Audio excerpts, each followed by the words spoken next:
Hey everybody, this is Bud Brown. In this video we're going to talk about the history of that abandoned airplane that I discovered in Bacong, just outside of Dumaguete City.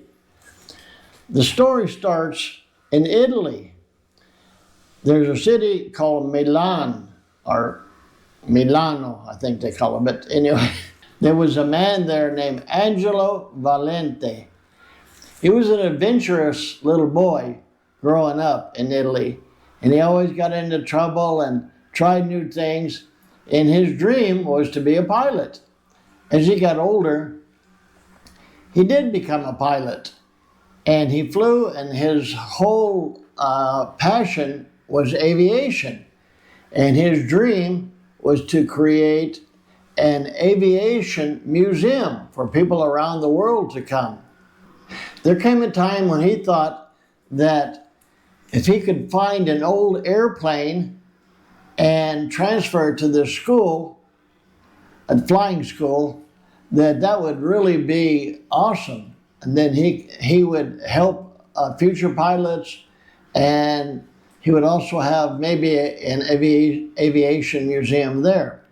So he looked around, and sure enough, there was an old Gulfstream that was parked in this airport not too far from there. He contracted this company that specialized in laser cutting. So in order to transport it from where it was parked to this flight school, he had to cut it in pieces and put it on a truck. So with the laser cutting, they cut off the wings, they cut off the top of the tail, the vertical part, and they cut the fuselage in half, put it on trucks, and they traveled about 40 miles to this flying school. There they had it set up, reassembled, of course, and inside, he refurbished everything, but I couldn't fly, but it was permanently situated there. He was so happy of his accomplishment there that it stayed in that spot for 17 years. And then, as fate would have it, he met a beautiful Filipina. I don't know exactly, I couldn't find out from my investigating exactly how they met, but most likely she was an overseas worker there, and they met somehow.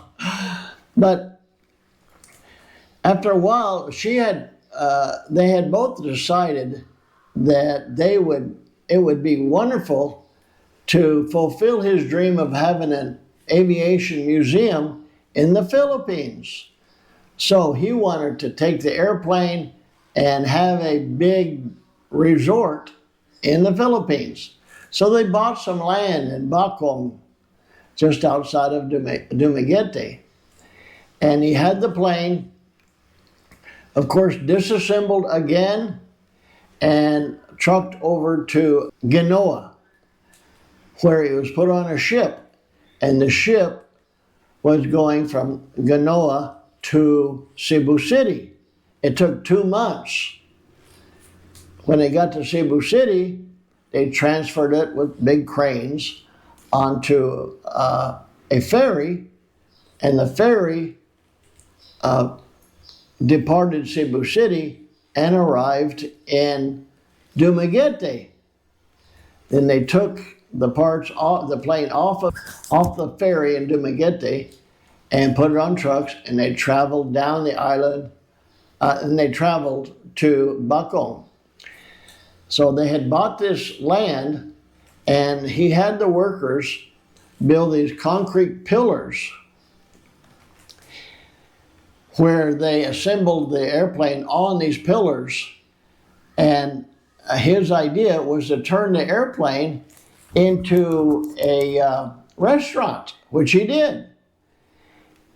He says that he had 4 tables inside the restaurant and 4 chairs, 4 seats to the table. And people would come in and sit inside the airplane, the Gulfstream, as a restaurant.